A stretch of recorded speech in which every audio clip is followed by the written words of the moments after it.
Bonjour à toutes et bonjour à tous, bienvenue sur Radio Lodève. Nous nous retrouvons pour votre émission communautédecommunes.com.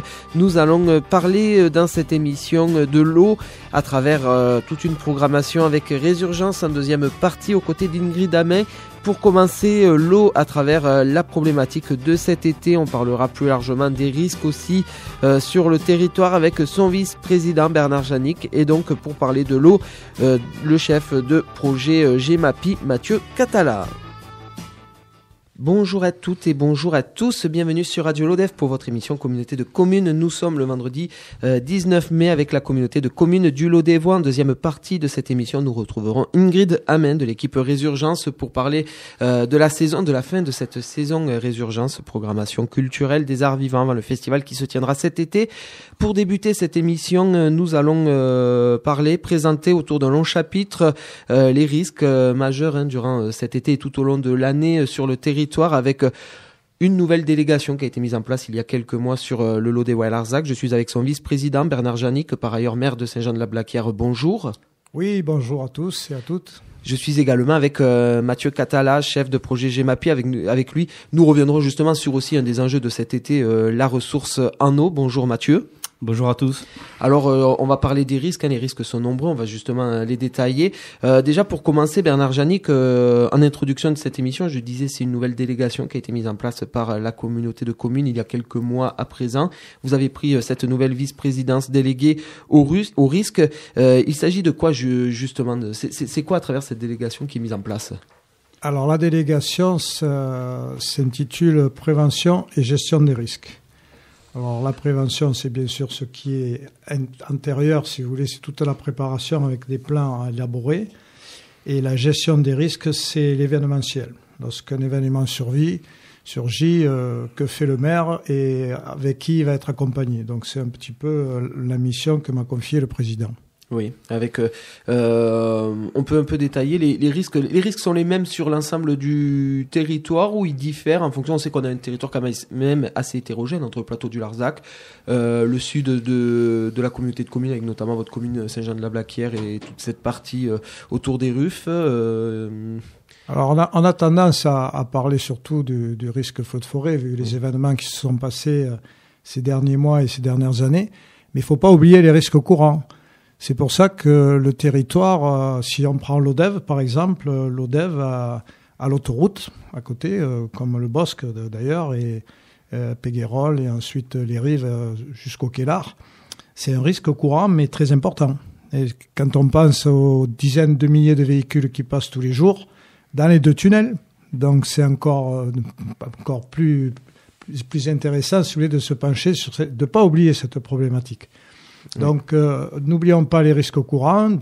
Lodève a connu des périodes d'inondation importantes, d'où leur intérêt d'avoir constitué le plan communal de sauvegarde, qui est d'un très bon niveau. Et on va reparler justement de cette réactualisation de ces plans pour pouvoir être à jour et être conforme à la réglementation. Oui, parce que justement, c'est peut-être l'occasion d'y venir déjà. Alors on va aller après sur le concret, notamment cet été à venir d'un point de vue de l'eau, d'un point de vue des incendies.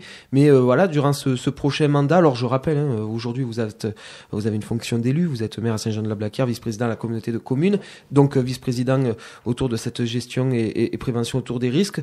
Vous avez un passé de sapeur-pompier professionnel, vous étiez gradé. Quel va être l'objet de votre mandat plus concrètement ? Voilà, qu'allez-vous mettre en place finalement pendant ces prochaines années ? Alors j'ai proposé une feuille de route au président qui s'étale sur la fin de mandat, c'est-à-dire les 3 ans. Dans l'immédiat, la mission qui m'incombe, c'est la réactualisation des 28 plans communaux de sauvegarde. J'ai démarré les visites dans les communes, donc je rencontre les maires et leurs adjoints qui sont plus spécialisés dans le plan communal de sauvegarde, pour réactualiser ce plan, parce qu'en fait, dans de nombreuses communes, ces documents ont été mis dans les tiroirs des mairies et il faut les ressortir pour les réactualiser. Ça, c'est déjà la première tâche. Ensuite, quand ces documents seront réactualisés, on va d'ailleurs s'appuyer sur Predict, que l'on doit rencontrer la semaine prochaine, puisqu'ils ont dans un contrat qu'ils avaient pour les inondations, ils doivent aussi assurer le suivi des plans communaux. Donc on va le remettre en route, tout ça. Et ce qui est intéressant, c'est que la procédure, c'est que lorsqu'un plan communal est réactualisé, il faut qu'il soit présenté en conseil municipal. Donc c'est pas une délibération, mais les élus doivent être au courant puisqu'ils sont impliqués dans un plan communal de sauvegarde. Lorsqu'un événement va survenir, ils seront sur le terrain.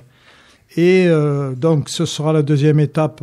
Les conseils municipaux seront au courant de leur plan et les auront validés. Ensuite, on pourra construire le plan intercommunal. Voilà.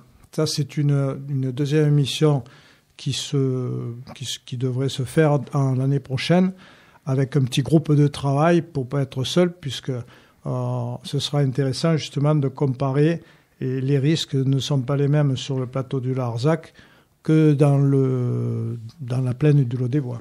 Oui, parce que l'idée finalement, c'est d'aider, de solutionner des élus qui pourraient être un peu isolés le jour où il y aura un événement majeur. C'est ça. L'important, c'est de mutualiser les moyens. Si vous voulez, sur une opération, on ne peut plus travailler seul. C'est-à-dire, il y a des contraintes maintenant, d'une part réglementaires, mais c'est surtout le maire, même s'il a son équipe d'élus qui sera autour de lui, il faut qu'on l'aide. Puisqu'il y a un problème si vous voulez, d'expérience, et l'événement, lorsqu'il surgit, il peut surgir n'importe où maintenant. Il peut surgir sur une petite commune de 35 ou 50 habitants où le maire n'a jamais été préparé à un accident majeur. Oui. Alors, parmi les risques, forcément, l'actualité, ce sont les feux de forêt. On en a eu un qui a brûlé du côté de Saint-Jean-de-Fosse. On était seulement début avril, si ma mémoire est bonne. C'est tôt dans la saison. Malgré, alors paradoxalement, la pluie tombée ce week-end passé. La situation actuelle, le manque d'eau, c'est un des sujets préoccupants sur le territoire. Avant de revenir peut-être sur la partie ressources en eau avec Mathieu, Bernard, pour les incendies, c'est... Ah ben là quelle est la situation ? Là, on est en train de décrire une situation qui malheureusement a touché d'abord les départements des PO très tôt, du côté de Collioure, avec des feux de plusieurs centaines d'hectares, même un peu plus de 1000 hectares. Donc ça a été quand même un signal déjà, avec aussi des feux dans le secteur du Var. Et puis, vous le disiez, 30 hectares sur Saint-Guilhem-le-Désert.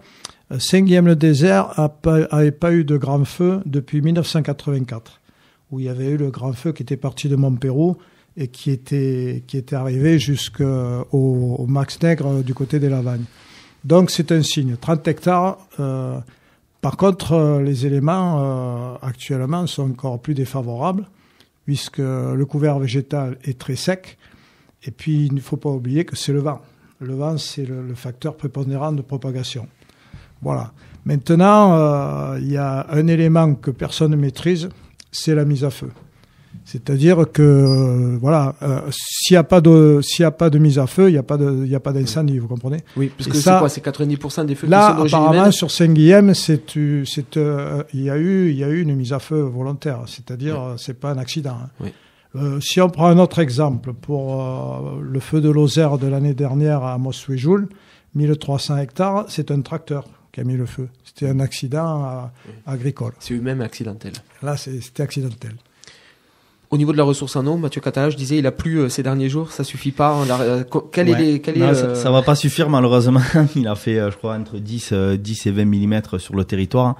En fait, on a cumulé un retard. Ça fait 2 hivers où il pleut pas, et donc ces 20 mm malheureusement vont pas rattraper ce retard-là. Et du coup, effectivement, on a plusieurs points de contrôle nous sur le territoire. Oui, comment ça se passe pour savoir justement l'état de ressources en eau ? Comment vous faites ? Alors, là, on s'appuie sur un outil qu'on a créé récemment, l'Observatoire du Karst. Donc dans le cadre de notre compétence GEMAPI, donc on a plusieurs façons de regarder un peu l'état de la ressource en eau sur le Lot-des-Voix-Larzac. On fait des campagnes de jaugeage, donc on a un matériel qui nous permet de mesurer les débits. Ça, on essaye de le faire tous les 15 jours. Donc on a des points de suivi au niveau des principales sources du territoire, Donc c'est les principaux exutoires de notre karst. Donc pour nous le karst c'est notre éponge d'eau, c'est le plateau du Larzac. Oui, parce que la ressource en eau potable sur le territoire c'est beaucoup finalement de. Ouais, c'est traitement lié. On a voilà. Hein, c'est peu de forages de. C'est beaucoup de sources et puis après il y a quelques forages à la fois. Si c'est lié au karst, les forages qu'on a sur les rivières souterraines sur le plateau. Et puis on a quelques forages quand même en bord de Soulonde ou de Braise, voilà. Mais c'est à 90% lié au karst qu'on a sur le territoire. Donc on a des points de suivi au niveau des sources et au niveau des cours d'eau. On fait ça à peu près tous les 15 jours. Et puis après on a 2 stations permanentes de l'État. Donc une station située à Lodève sur la Lergue et puis une sur la Vis. Et du coup, ces stations-là ont des chroniques en fait importantes. Je crois celle de Lodève, on a depuis 1950, on a 50 ans de chronique, pardon. Et du coup, là, on a du recul et on se rend compte que, par exemple, avant qu'il pleuve là, on était aux alentours des 600 litres seconde. Et ça, c'est des débits qu'on a fin août, quoi. Oui. Donc là, on a le recul et on regarde par rapport à ces points clés-là et on se rend compte qu'on est très très bas. On parlait tout à l'heure du côté précoce sur le risque incendie. Je pense que c'est étroitement lié, quoi. Sur le côté étiage, donc c'est-à-dire les débits les plus bas sur notre ressource en eau, on est très très précoce. Oui, c'est un risque. Est-ce que enfin vous êtes déjà en train d'envisager cette idée que certains cours d'eau soient secs cet été, c'est possible ou pas? C'est un risque pour le territoire. Dans tout ce travail que vient d'évoquer Monsieur Jannick, le risque sécheresse, il en fait partie parce que derrière il y a les usages de l'eau. Dans les usages de l'eau, il y a l'eau potable et donc c'est un enjeu sanitaire qui est plus qu'important. Et j'ai envie de citer aussi l'enjeu agricole. Puisqu'il y a certaines exploitations agricoles qui sont étroitement liées à la ressource en eau potable, non pas forcément brute, donc et même brute. Donc il va y avoir un enjeu sanitaire important, quoi.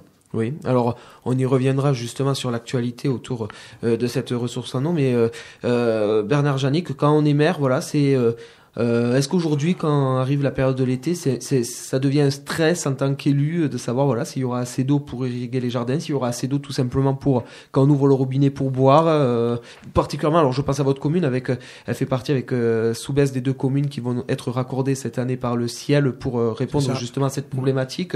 Vous pouvez nous expliquer? C'est un gros souci. D'abord, c'est une obligation. Vous savez qu'on a transféré la compétence de l'eau au syndicat, donc ça s'est très bien passé. Ça fait 2 ans que ça fonctionne, avec des investissements importants que les communes n'auraient pas pu assumer. Donc c'est un petit peu, notre remarque que l'on peut en premier lieu noter. Il y a sur Saint-Jean-de-la-Blaquière un problème avec notre source qui s'appelle la source Berthomieux, qui, si vous voulez, l'année dernière a été en limite. Pendant les dernières semaines de l'été, on était juste pour la fourniture de l'eau aux abonnés. Et on était prêt, il était prévu un raccordement sur Loiras en aérien, c'est-à-dire par un tuyau qui aurait longé la route pour essayer de compléter la ressource existante. Bien, de ce fait, et on a anticipé dès l'automne suivant, pour prévoir les investissements nécessaires qui ont été votés par le conseil d'exploitation et la communauté des communes ensuite pour que ce raccordement se fasse en souterrain. Et il est engagé déjà dès ce mois-ci et sera réalisé courant juin, avant le mois de juillet, pour permettre de servir tous les abonnés de la commune en eau potable.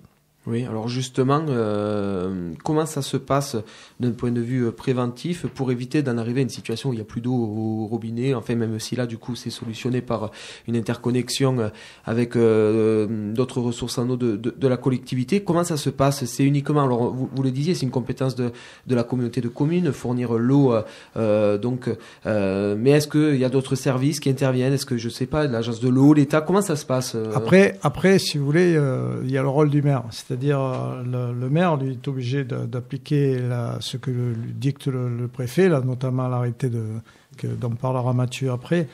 On fait des recommandations. C'est-à-dire qu'on affiche dans le village, par les réseaux, les recommandations pour dire à tous les abonnés qu'ils soient vigilants sur la consommation de l'eau. Donc il y a des consignes qui sont données pour éviter de remplir sa piscine, de la vider, de la re-remplir par exemple, puisque c'est interdit actuellement.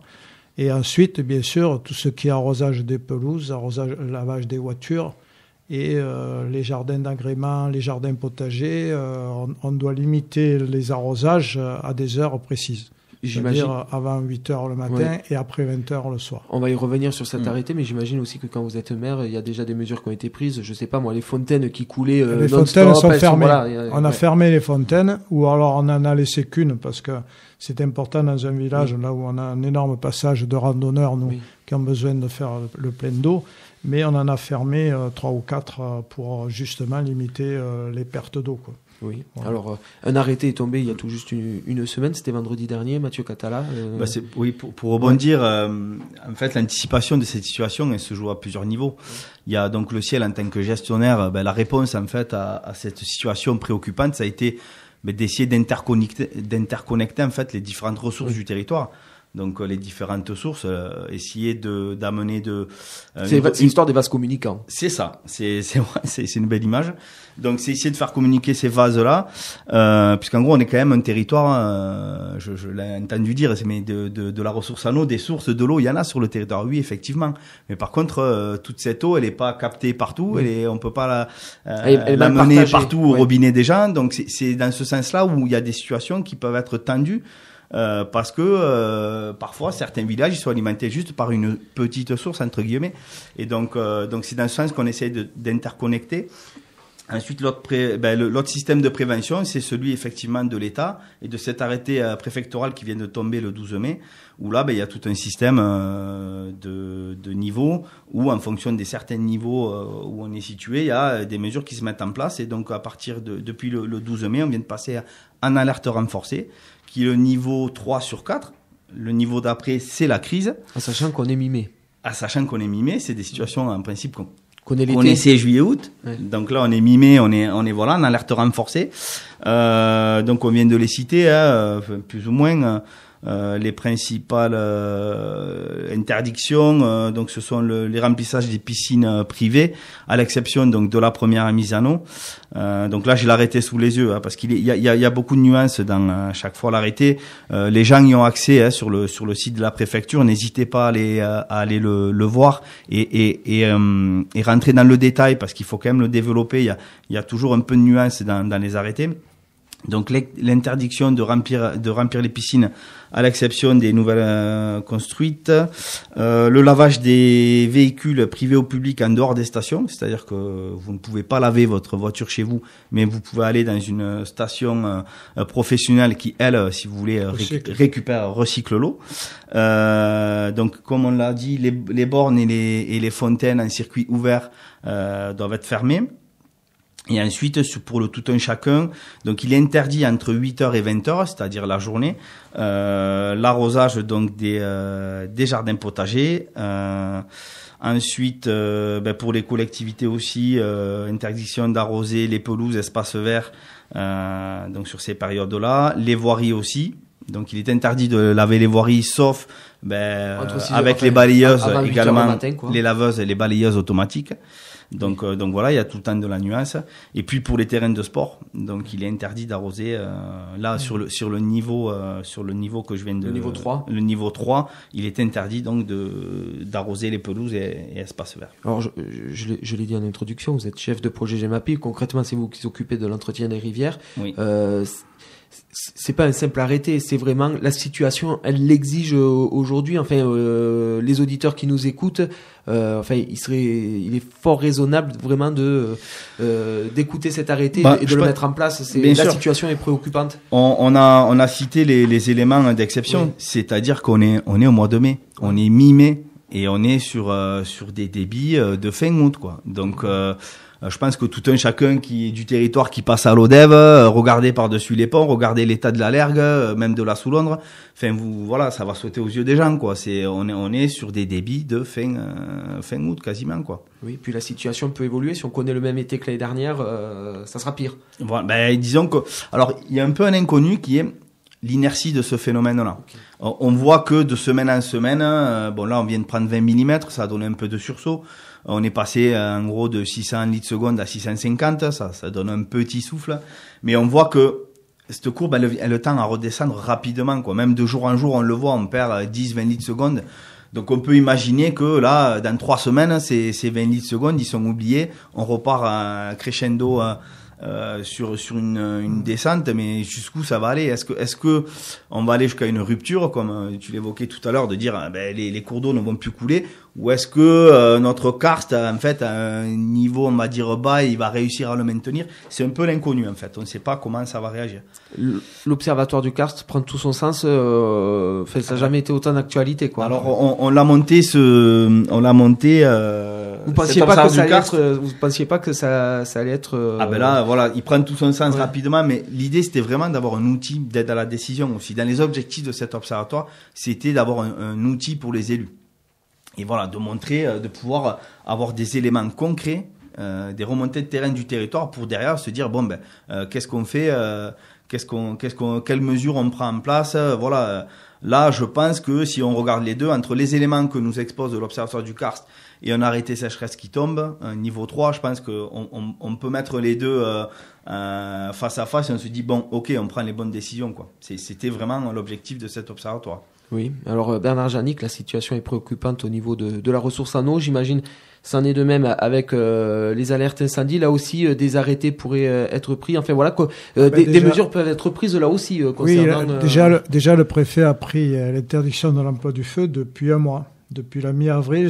Et l'arrêté, il est valable jusqu'au 17 mai. Donc on est en plein dedans. Et là, il va être reconduit parce que vu les conditions météo. Pour revenir sur l'arrêté de sécheresse, la difficulté pour les maires, notamment les petits maires ruraux, c'est le contrôle de l'application.